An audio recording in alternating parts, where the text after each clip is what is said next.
जय हिंद, मैं प्रेरणा सिंह और आप देख रहे हैं लाइफ टाइम्स का डिजिटल प्लेटफॉर्म। केंद्र सरकार ने 8वें वेतन आयोग के नियम और शर्तों यानी कि टर्म्स ऑफ रेफरेंस को मंजूरी दे दी है। इसके बाद अब करीब 55 लाख सेवारत कर्मचारियों और 69 लाख पेंशनर्स की सैलरी, पेंशन और भत्तों में बड़े बदलाव की उम्मीद है। वहीं आयोग को अपनी सिफारिशें सौंपने के लिए 18 महीने का समय दिया गया है। 7वें वेतन आयोग में 2.57 का फिटमेंट फैक्टर लागू किया गया था, जो 2016 से प्रभावी हुआ था।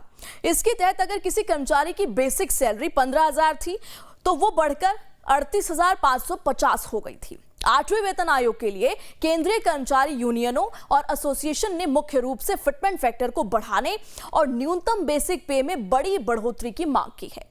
कुछ यूनियन ने फिटमेंट फैक्टर को 3 से 5 या उससे अधिक करने का प्रस्ताव दिया है। हालांकि पेंशन एक्सपर्ट्स का मानना है कि इतनी बड़ी मांग वित्तीय वास्तविकताओं के अनुकूल नहीं हो सकती।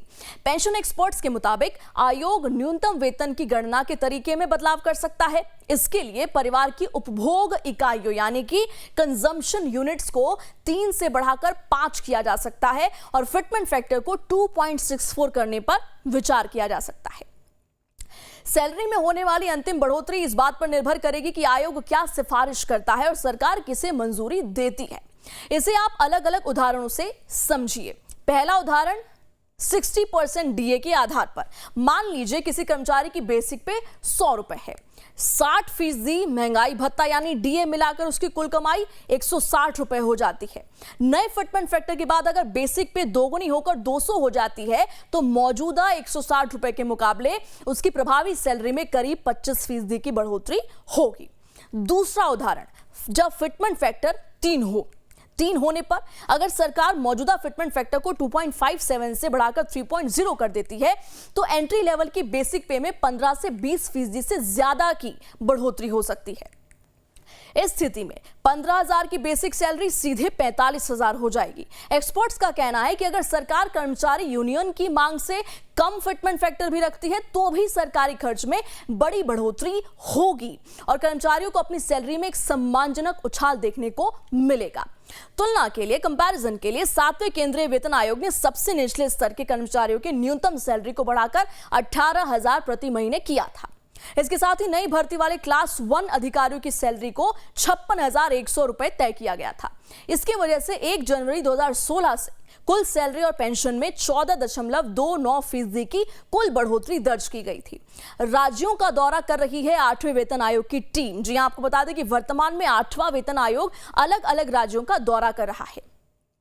आयोग की टीम वहां कर्मचारी एसोसिएशन और यूनियनों से मुलाकात कर रही है। इस दौरान कर्मचारियों की मांगों और उनके प्रस्तावों के मेमोरेंडम नोट किए जा रहे हैं। यूनियन ने मुख्य रूप से सैलरी रिवीजन और रिटायरमेंट के बाद मिलने वाले फायदों में सुधार की मांग रखी है। अब आपके मन में सवाल यह होगा, जो कि निरंतर होता है, कि कब लागू होगा 8वां वेतन आयोग और कब तक रिपोर्ट आएगी। केंद्र सरकार ने अक्टूबर 2025 में 8वें वेतन आयोग की शर्तों यानी कि टर्म्स ऑफ रेफरेंस को मंजूरी दी थी और पैनल को रिपोर्ट सौंपने के लिए 18 महीने का समय दिया था।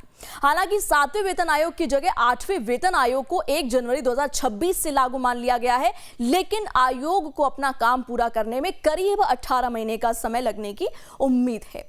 आयोग ने मेमोरेंडम जमा करने की आखिरी तारीख को बढ़ाकर 15 जून 2026 कर दिया है।